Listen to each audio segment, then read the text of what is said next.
At 52, I thought 28 years of loyalty to Morrison Technologies meant job security, until my 34-year-old boss Derek Walsh slid that termination letter across the table and smirked. "We can hire two recent graduates for what we're paying you, old man."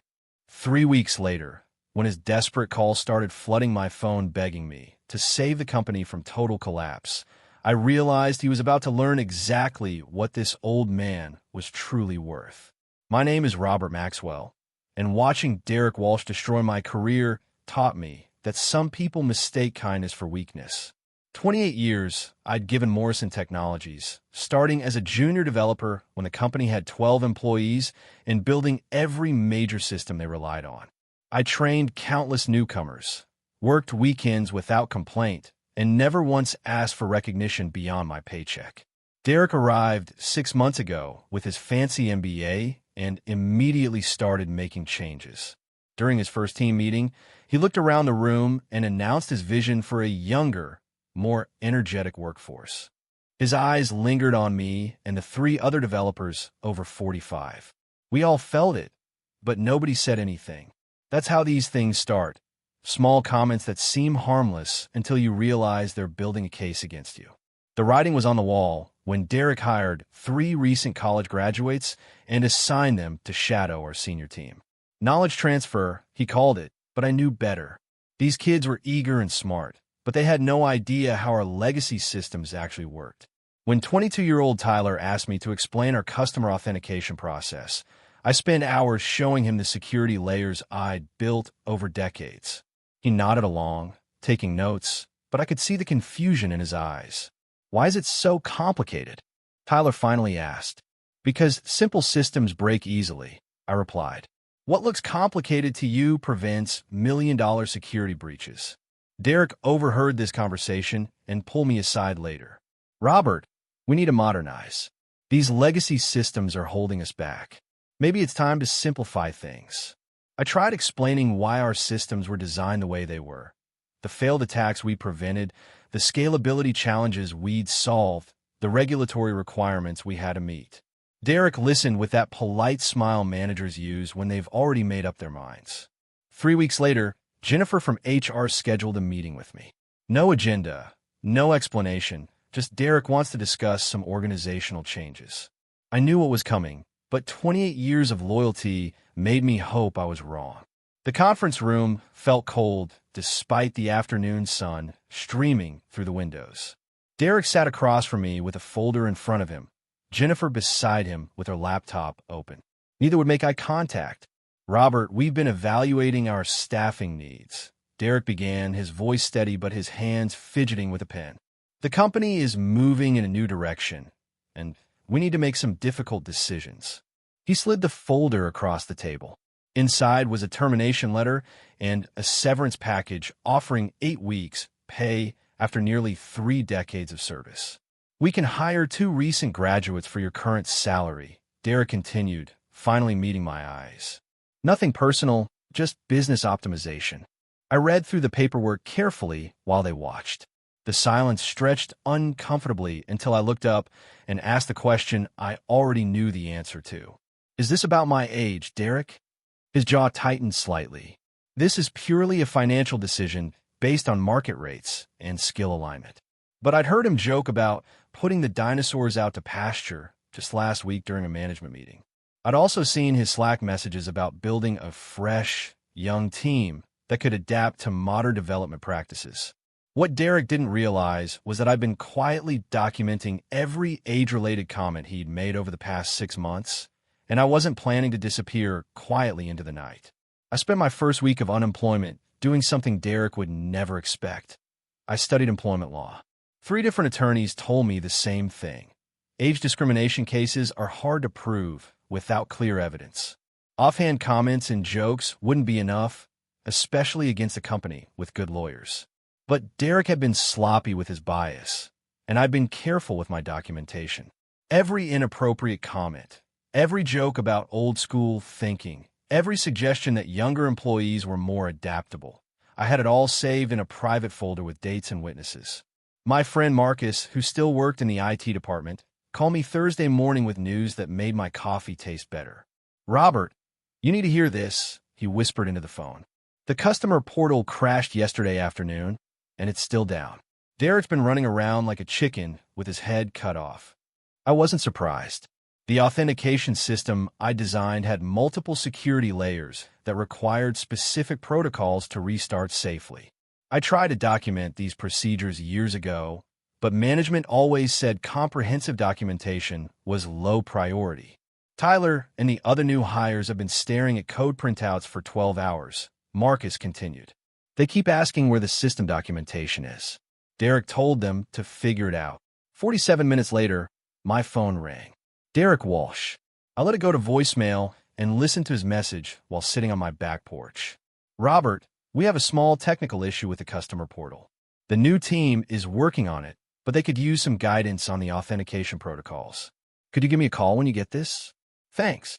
His voice sounded calm, but I caught the slight tremor that meant he was worried. I deleted the message and went back to reading about wrongful termination cases. 3 more calls came that afternoon, each voicemail slightly more urgent than the last.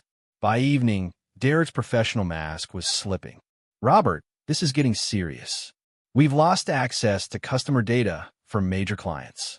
I'm authorized to offer you a consulting rate of $300 per hour. Please call me back tonight. I sat in my kitchen, staring at my phone. 28 years of building systems that worked perfectly, and Derek had convinced the board I was expendable. Now those same systems were proving exactly how wrong he'd been. Marcus texted me updates throughout the evening. Emergency board meeting called. Stock dropped 8%. Derek looks like he hasn't slept. The next morning brought a call from Jennifer in HR, her voice carefully controlled, but with an edge of desperation. Robert, I hope you're doing well. Derek asked me to reach out about a temporary consulting arrangement.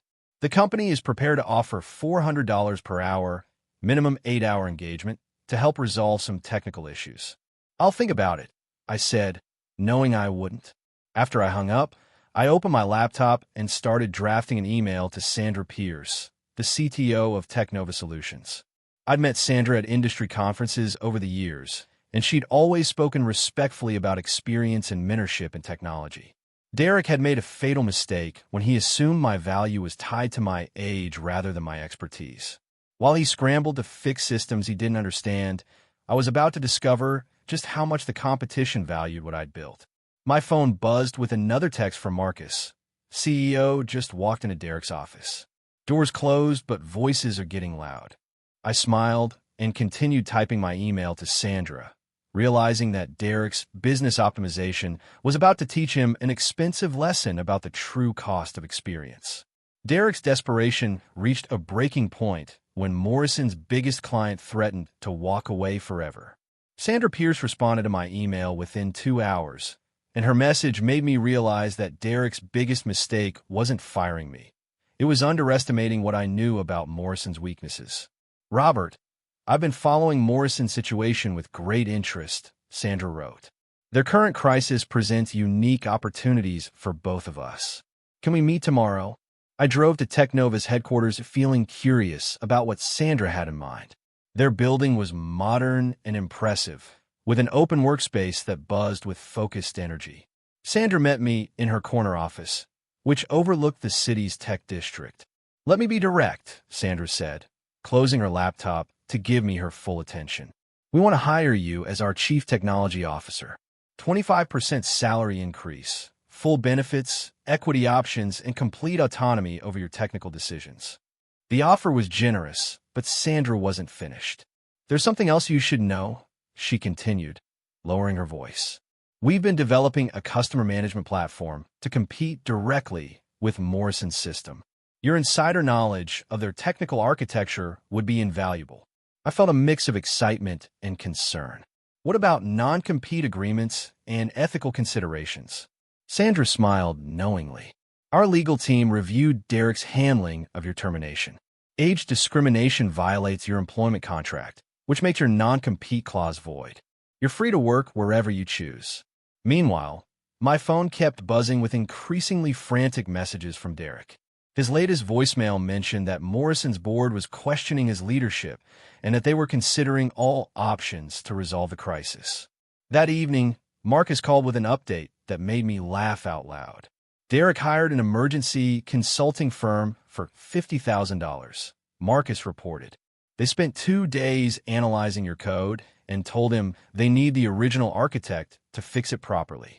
Derek actually threw his coffee mug across the conference room. But Derek's next move crossed a line that I couldn't ignore. There's more, Marcus continued. Derek's been telling people that you deliberately sabotaged the system before you left. He's suggesting you built in hidden vulnerabilities as revenge. The accusation hit me like a physical blow. After 28 years of faithful service, Derek was now attacking my professional integrity to cover his own failures. I called Sandra immediately and accepted her offer. Excellent, Sandra said. When can you start? Monday, I replied. And Sandra? I think it's time Derek learned what real consequences look like. Over the weekend, I began documenting everything I knew about Morrison's technical weaknesses, not to hurt the company I'd served for decades, but to help Technova build something better. Derek had made this personal when he questioned my integrity, and I was done playing defense. Sunday evening brought one final call from Derek himself. His voice was strained and desperate. Robert, please, I'm begging you. The board is meeting tomorrow to discuss my future. If you don't help us, I'm finished. Derek, I said calmly. 3 weeks ago you told me I was too old and too expensive. Now you're calling me irreplaceable. Which is it? The line went quiet for several seconds. I made a mistake, he finally admitted. Yes, you did, I agreed. Several mistakes, actually, but the biggest one was assuming that loyalty and experience have no value. I hung up and spent the rest of the evening preparing for my first day at Technova, knowing that Derek's real education was just beginning. Walking into Technova on Monday morning felt like stepping into my future, while Derek was about to discover that his past decisions had consequences he never imagined. Sandra introduced me to the development team as their new CTO, and I could see the respect in their eyes, something I'd stopped seeing at Morrison months ago. Robert will be leading our competitive platform development, Sandra announced during the staff meeting. His experience in enterprise customer management systems is exactly what we need to capture market share. The team was young but genuinely eager to learn, unlike Derek's hires who seemed more interested in impressing management than understanding the work. When I explained the technical challenges we'd face competing with Morrison, they asked intelligent questions about scalability, security, and user experience. Our biggest advantage, I told them, is that we can build this system right from the beginning with proper documentation and training protocols. As I spoke, my phone vibrated with yet another call from Derek. I let it go to voicemail and continued the meeting. During lunch, I listened to Derek's message. His voice had lost all pretense of authority. Robert, Morrison lost its second largest client this morning. The board has given me 1 week to fix the system, or they're bringing in outside management. I'll admit publicly that letting you go is wrong. Just name your price. I deleted the message and called Marcus for an update. It's chaos over here, Marcus whispered from what sounded like a bathroom stall. Derek's been in emergency meetings all day. 3 more senior developers gave notice, and the consulting firm said they can't recreate your work without 6 months and $500,000. What about the new graduates Derek was so excited about? I asked. Tyler quit yesterday, said he felt misled about what the job actually involved. The other 2 are overwhelmed and talking about leaving too. That afternoon, Sandra and I met with Technova's marketing team to discuss our competitive strategy. The plan was ambitious but achievable. We'd target Morrison's dissatisfied clients with a superior platform that actually worked reliably. How long before we can demonstrate a working prototype? Sandra asked. 6 weeks for basic functionality, 3 months for full deployment, I replied. Morrison's current crisis gives us a perfect window to prove we're a viable alternative. As we wrapped up the meeting, my phone rang again. This time it was Jennifer from HR, and she sounded genuinely panicked. Robert, please don't hang up. Derek asked me to call because he's been trying to reach you all day. The situation at Morrison is critical. We're prepared to offer you Senior Vice President of Engineering, your old salary plus 50%, complete autonomy over technical decisions, and a formal apology from Derek. Jennifer, I said calmly, 3 weeks ago, Derek said I was too old to contribute to Morrison's future. What's different now? Everything's different, she admitted. We realize we made a serious error in judgment. No, you made a serious error in values, I corrected. You chose cost-cutting over competence, youth over experience, and ego over expertise. Those weren't judgment errors. They were character flaws. I could hear her typing frantically in the background, probably taking notes for Derek. Robert, what would it take to bring you back? She asked desperately. Time travel, I replied and hung up. That evening, Sandra called me at home with unexpected news. I just got off the phone with 2 former Morrison clients, she said excitedly. Word is spreading about their technical problems. Both companies want to discuss switching to our platform once it's ready. That's faster than I expected, I admitted. There's more. I heard through industry contacts that Morrison's private equity owners are getting nervous. Their stock price has dropped 30% since your termination, and they're considering selling before things get worse. I sat in my home office, looking out at the lake where I'd spent so many peaceful evenings after long days at Morrison. Derek had thought he was solving a budget problem by firing me, but he'd actually created an opportunity that would reshape the entire industry. My phone buzzed with a text from Marcus. Derek just left the building carrying a box. Rumor is the board gave him until Friday to resign or be terminated. Thought you should know. I set down my phone and opened my laptop to review Technova's technical specifications. Tomorrow, I'd start building the system that would prove Derek wrong about everything. The value of experience, the importance of loyalty, and the cost of treating people as disposable. Some lessons can only be learned through failure, and Derek Walsh was about to graduate with honors from that particular school of hard knocks. Derek Walsh appeared at my front door on a rainy Thursday evening, looking like a man who'd lost everything, which, as it turned out, he had.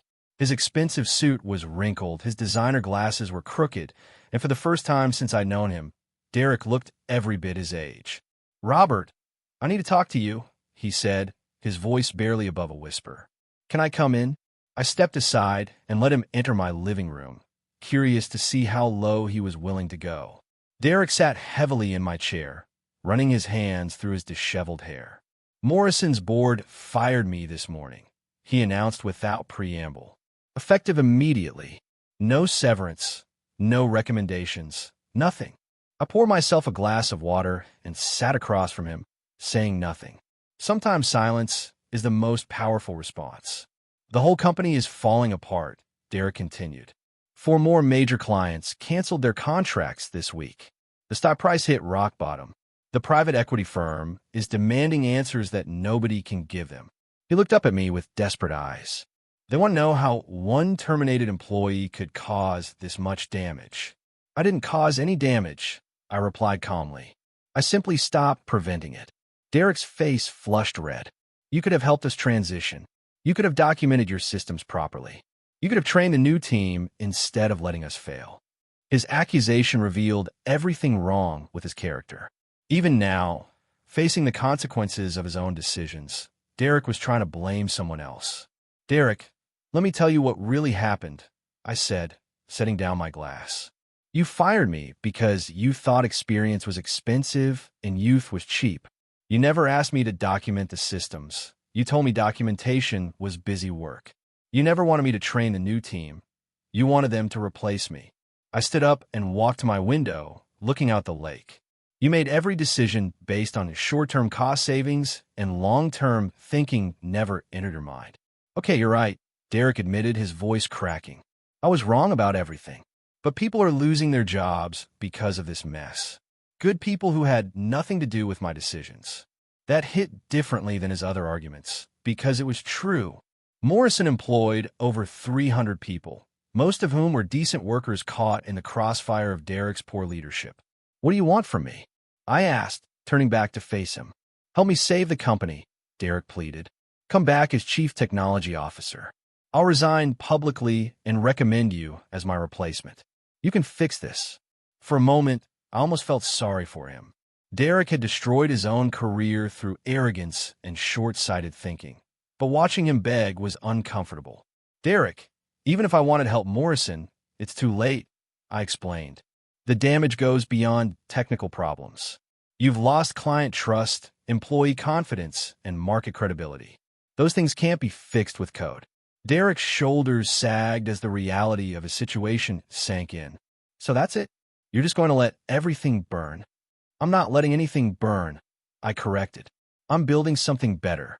I told him about Technova's new platform, the former Morrison clients who were already expressing interest, and the team of engineers who actually wanted to learn from experience instead of replacing it. We're launching in 6 weeks, I continued, with proper documentation, comprehensive training, and systems designed to scale sustainably. Everything you said was impossible to afford. Derek stared at me in disbelief. You're competing directly against Morrison? Against your own work? I'm competing against your management of my work, I clarified. There's a difference. As Derek prepared to leave, he made one final attempt to shift responsibility. You know this will destroy hundreds of jobs, he said accusingly. Morrison will probably go bankrupt. Derek, you destroyed those jobs the day you decided that cutting costs was more important than maintaining quality, I replied. I just refused to go down with the ship you sank. After he left, I sat in my living room thinking about the conversation. Derek had learned nothing from his failure. Even facing complete professional ruin, he still believed that someone else should pay the price for his mistakes. My phone buzzed with a text from Sandra. Just got confirmation from Morrison's 3 largest former clients. They want to sign with us as soon as our platform launches. Derek's failure is becoming our opportunity. I smiled and opened my laptop to review our development progress. Derek had taught me an invaluable lesson, though not the one he intended. Some people are so focused on short-term gains that they never see the long-term consequences of their actions. Tomorrow, I'd continue building systems designed to last, managed by people who understood that experience and wisdom aren't expensive. They're investments in sustainable success. Derek would have to learn that lesson the hard way, through unemployment lines and rejection letters that cited his role in Morrison's collapse. 3 months after Technova's platform launched, I received news that completed Derek's downfall in a way I never could have planned. Sandra called me into her office with a document that made both of us pause and consider the strange twist that business can take. Robert, I have something that will interest you, Sandra said, sliding a folder across her desk. Morrison Technologies is officially for sale. The private equity firm wants to cut their losses before bankruptcy proceedings begin. I opened the folder and read through the financial details. Morrison was being offered at 15% of its value from just 6 months ago. The company I'd helped build for 28 years was now worth less than most startup ventures. Here's the unexpected part, Sandra continued with a slight smile. Technova's board wants to make an acquisition offer. They want you to lead the evaluation and integration process. The irony was almost too perfect to believe. Derek had fired me to save money, and now I might be in charge of purchasing the entire company for pennies on the dollar. What would that mean for Morrison's employees? I asked, thinking about Marcus and the other good people still working there. We'd keep the valuable staff and retrain them on proper systems architecture, Sandra explained. Think of it as a rescue operation rather than a takeover. Over the next week, I toured Morrison's facilities as part of Technova's due diligence team. Walking through those familiar hallways felt surreal, especially when former colleagues approached me with a mixture of embarrassment and hope. Marcus met me in the old server room, where I'd spent countless hours building the systems that Derek had dismissed as outdated. Robert, I have to ask, Marcus said quietly. If Technova buys Morrison, what happens to those of us who stayed? Depends on whether you're willing to learn new approaches, I replied honestly. Derek created a culture that resisted documentation and proper training. We need to rebuild that foundation. Most of us are ready for that, Marcus assured me. Derek's way nearly destroyed everything we worked for. The acquisition process took 2 months of negotiations, legal reviews, and financial analysis. When the papers were finally signed, Technova had purchased Morrison Technologies for $12 million, less than Derek's annual salary and bonus package had been. On my first day as Chief Integration Officer, I gathered Morrison's remaining staff in the main conference room. Some faces were familiar, others were new employees hired during the chaos following my termination. I want to address something directly, I began. Some of you might feel awkward about this situation, given how my employment here ended. I want you to know that I hold no grudges against anyone in this room. I looked around at the faces staring back at me. Derek made decisions based on short-term thinking and personal bias. Those were his choices, not yours. Moving forward, we focus on building systems and teams that will last. The integration process revealed just how much damage Derek's leadership had caused. Critical documentation was missing, security protocols had been ignored, and the technical debt had grown to dangerous levels. It took 6 months to bring Morrison's systems up to Technova's standards. During this process, I learned what had happened to Derek after his termination. According to industry contacts, he'd applied for several CTO positions but couldn't find anyone willing to hire him. The Morrison collapse had become a case study in business schools about the dangers of prioritizing cost-cutting over competence. 1 year after the acquisition, I was promoted to Senior Chief Technology Officer, overseeing technical operations for both companies. The combined organization had captured 40% of the regional market and was expanding into new territories. At the company's annual meeting, Sandra publicly recognized the successful integration and thanked me for turning a potential competitor's failure into our success story. Sometimes the best business strategy, Sandra said during her presentation, is simply treating experienced employees with the respect they've earned. After the meeting, I walked through the office space that had once been my workplace for nearly 3 decades. The environment was different now, more collaborative, more focused on sustainable growth rather than quarterly cost-cutting. Marcus, now serving as Senior Database Administrator, stopped by my office before leaving that evening. "Robert, I have to ask you something I've been wondering about," he said. "Did you plan any of this? The way everything worked out seems almost too perfect." I leaned back in my chair and considered his question carefully. "Marcus, I never planned for Derek to fire me, or for Morrison to collapse, or for Technova to acquire the company," I replied. "But I did plan to never let anyone question my professional worth again. And Derek taught me that some people will only learn respect through consequences. I just made sure those consequences were thorough." As I drove home that evening, I reflected on the strange journey that had brought me back to where I started, but with completely different circumstances. Age hadn't been my limitation, it had been my advantage. Experience hadn't made me expensive, it had made me invaluable. Derek Walsh had tried to replace wisdom with enthusiasm, and discovered that some things cannot be bought cheaply or learned quickly. Sometimes the best revenge is simply proving that the other person was wrong about everything that mattered.